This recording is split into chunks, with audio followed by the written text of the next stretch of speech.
Hello everyone. तो अभी हम इस क्वेश्चन को देख लेते हैं। इसमें दिया है there are two blocks of mass m1 and m2. m1 is placed on m2 on a table which is rotating with an angular velocity omega about the vertical axis. The coefficient of friction between the block is mu1 and between m2 and table is mu2. If the blocks are placed at distance r from the axis of rotation, for relative sliding between the contacts surfaces in contact, find friction force at contacting surface and maximum angular velocity omega. इसको देख लेते हैं कैसे करेंगे solution. ठीक है, सबसे पहले हमारे को दिया है, देखो m1 है, m1 उसके नीचे m2 है, ठीक है, m2 और ये सारा सरफेस रोटेटिंग टेबल पे प्लेस है जिसको ओमेगा से घूम रहा है, ठीक है। इसके बीच फ्रिक्शन है म्यू, ठीक है। अब देखो, m1 पे फोर्स लगेगा भार को m1 ओमेगा स्क्वायर आर, ठीक है। आर सेम है दोनों का, ठीक है, ये लगेगा। और m2 बड़ा है, उस पे फोर्स लगेगा m2 omega square, sorry m2 omega square R, ठीक है।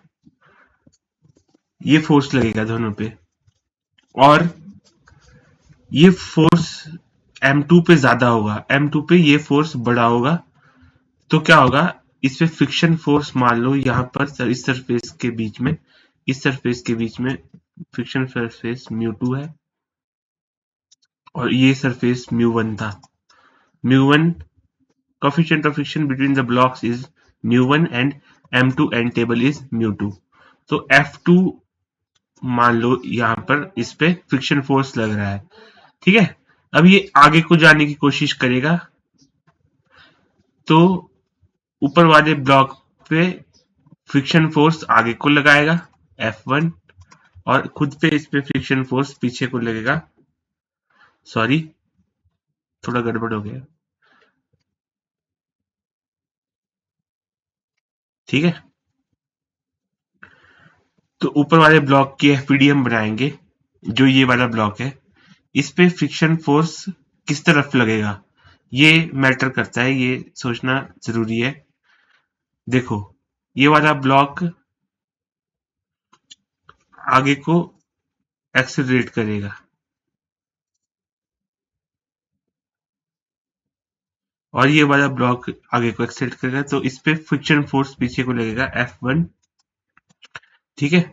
इस पे फ्रिक्शन फोर्स आगे को लगेगा F1, ठीक है। आई होप आपको समझ में आया होगा। यहाँ पर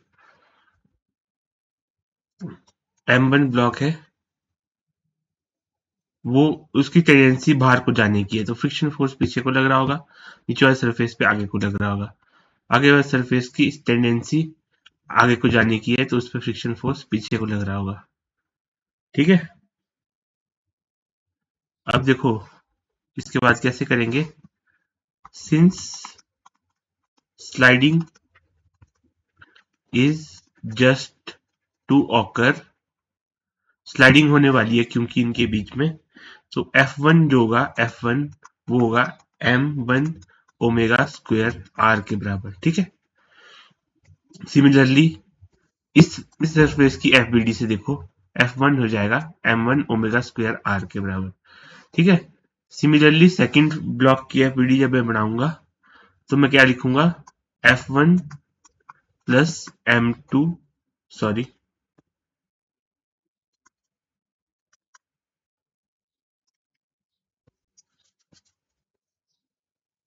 F1 plus m2 omega square R equal to F2, ठीक है।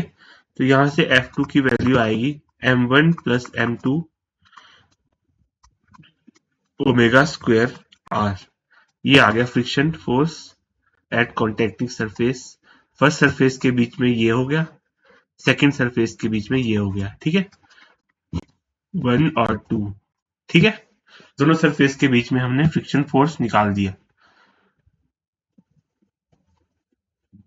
अब आगे चलते इसमें। ओमेगा कैसे निकालेंगे?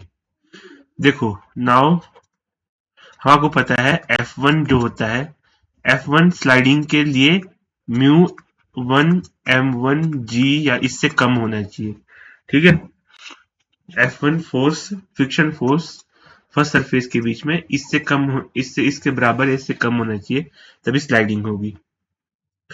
तो फ्रिक्शन फोर्स F1 है m1 ओमेगा स्क्वायर r, ये लेस देन इक्वल टू होना चाहिए म्यू 1 m1g के। ठीक है, और ओमेगा स्क्वायर आर जो है वो लेस देन इक्वल टू होना चाहिए म्यू 1 g के, और omega square less than equal to होना चाहिए ओमेगा 1g बाय आर के। ये फर्स्ट इक्वेशन आ गई। ठीक है, दो केस बनेंगे हमारे पास इसमें।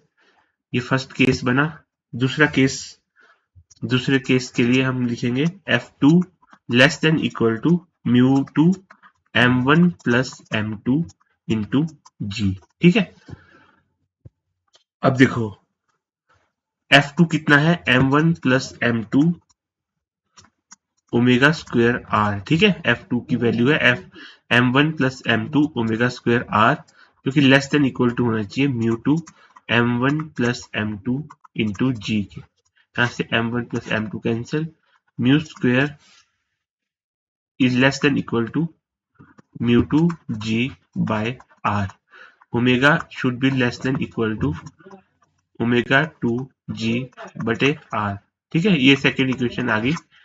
अब देखो फर्स्ट इक्वेशन और सेकंड इक्वेशन को कंपेयर करेंगे हम। यहाँ से सॉरी, यहाँ पर स्क्वायर नहीं है, ओमेगा इक्वल टू, ये फर्स्ट आया था और ये सेकंड आई है इक्वेशन। तो अगर हम ये केस 1, अब इनका केस 1 और केस 2 का इंटरसेक्शन लेंगे तो ओमेगा आएगा, omega should be less than equal to mu 1 sorry omega should be less than equal to mu 1g upon R. ये आ गया हमारा फाइनल ओमेगा। ठीक है, इंटरसेक्शन लिया हमने दोनों पॉइंट्स के, दोनों केसेस का, तो ओमेगा की वैल्यू ये आ गई mu 1g by R. I hope आपको समझ में आया होगा ये क्वेश्चन। अच्छा क्वेश्चन था। Thank you very much.